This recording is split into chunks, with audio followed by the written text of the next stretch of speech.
Je suis très heureux d'être de retour à Bucarest, Roumanie, que j'ai visitée pour la dernière fois en 2003.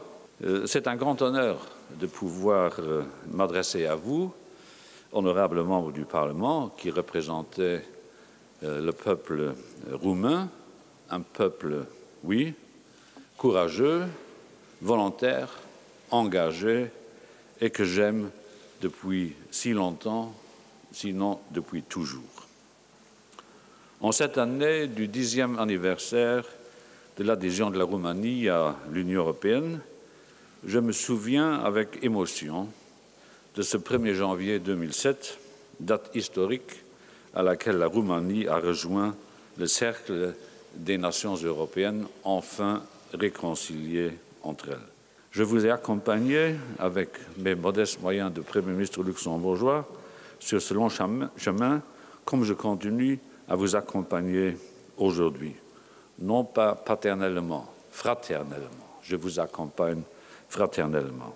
Ce n'est pas un hasard que j'ai confié à la commissaire roumaine, Corina Crețu, la charge de la politique de solidarité européenne par excellence, la politique de cohésion.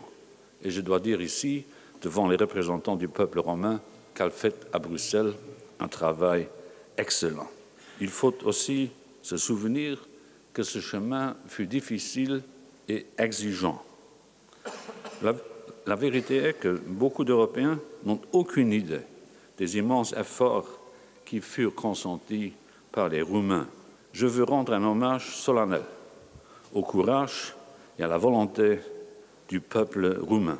Ce courage, cette volonté n'ont jamais cessé de m'impressionner jusque dans la mise en œuvre des réformes qui restent encore à faire.